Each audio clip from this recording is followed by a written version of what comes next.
അയ്യാ ജോലി ചെയ്ത് നടുവിന്റെ നട്ടുമുട്ടി 1.5 ആഴ്ച തുടങ്ങിയ കഷ്ടപ്പാടാന്നേ. ഒന്നോർത്താ നമുക്ക് എന്തോ കഷ്ടപ്പാടാ. ഗൾഫിൽ കിടന്ന് പണി ചെയ്യുന്ന നമ്മുടെ ഭർത്താക്കന്മാരുടെ കഷ്ടപ്പാട് ഓർത്താ നമുക്ക് എന്തോ കഷ്ടപ്പാടാ. എന്തൊക്കെയാ മീനച്ചാറായി, മാങ്ങ അച്ചാറായി, ചക്ക അച്ചാറായി, പിന്നെ അങ്ങനെ എന്തോ വേണമെന്നാ പറഞ്ഞേ?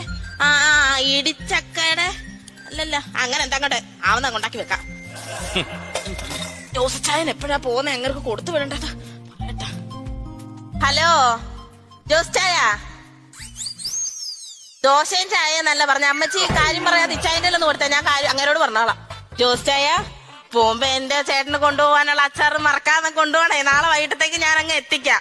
ഓ വരുത്തൊന്നുമില്ല, ഈ അടുത്തിടയ്ക്ക് ഒന്നും വരത്തില്ല. അറബി വിടത്തില്ല, 6 മാസത്തേക്ക് വിടത്തില്ല.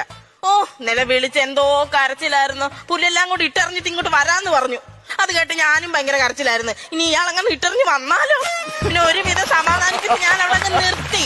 പിന്നെ നാട്ടിൽ വന്നു കഴിഞ്ഞ് ഞാൻ ഇപ്പൊ തന്നെ എന്നെ എല്ലാരും എന്തോ വിളിക്കുന്നത് ഗൾഫുകാരന്റെ ഭാര്യ. അത് ഇല്ലാതായി കഴിഞ്ഞാൽ എനിക്ക് ജീവിതം ഉണ്ടോ? ഞാനങ്ങ് കൊടുത്തു വിട്ടേക്കാം. നല്ല സീലിംഗ് ചെയ്താ കൊടുത്തു വിടുന്നേ, കൈയിട്ടാലും കിട്ടത്തില്ല കേട്ടോ. ശരി.